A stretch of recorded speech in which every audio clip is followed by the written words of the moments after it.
اللہ الرحمن الرحیم اللہم صلی علی محمد عبدک و رسولک وعلی المؤمنین والمؤمنات وعلی المسلمین والمسلمات اللہم صلی علی محمد نبی الامی وعلی آلہ وسلم۔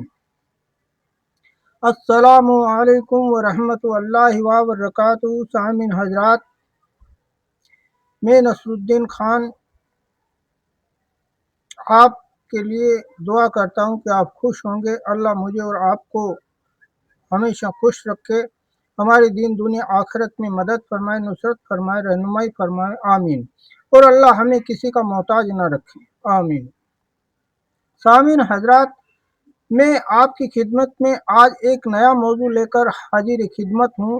ہمارا آج کا موضوع ہے اللہ کے ذکر کے لیے کوئی شرط یا پابندی نہیں ہے، اور یہ جو مسنون دعائیں ہم کرتے ہیں تو حضور اکرم صلی اللہ علیہ وسلم نے فرمایا کہ جب کوئی مسئلہ پیش آئے تو اللہ تعالیٰ سے مانگو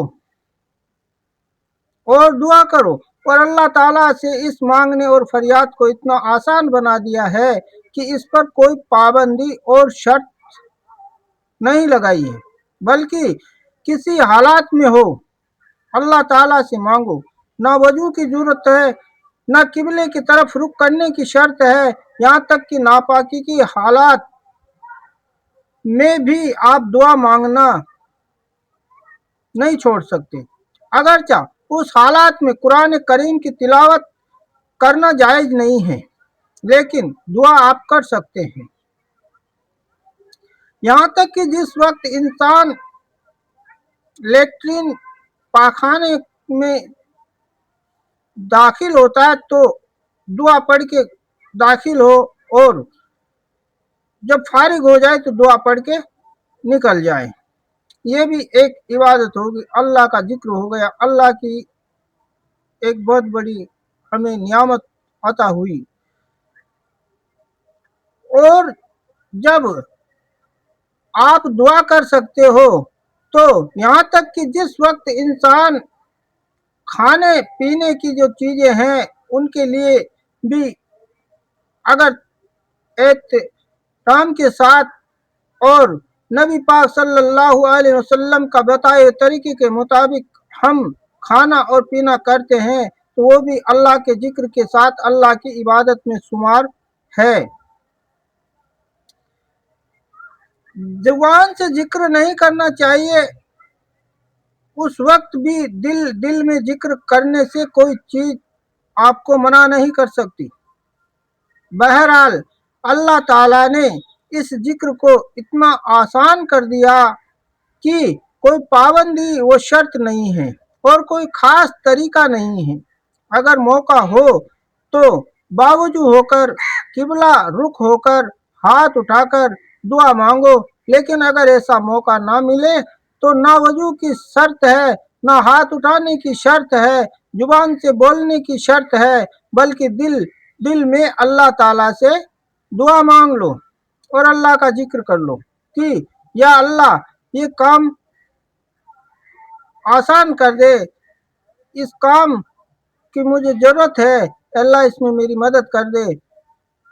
سامعین حضرات، ایک بزرگ فرماتے ہیں کہ جب کوئی شخص سوال کرنے کے لیے آتا ہے اور آ کر یہ کہتا ہے کہ حضرت ایک بات پوچھنی ہے، تو اس وقت فوراً دل میں اللہ تعالیٰ کی طرف متوجہ ہو کر دعا کرتے تھے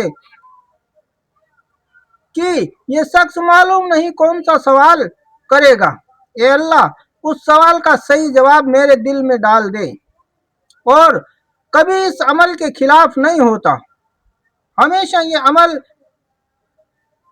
کرتے تھے۔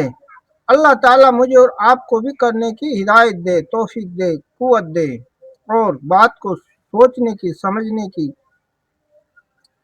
اللہ تعالیٰ ہمیں خوب توفیق عطا فرمائے۔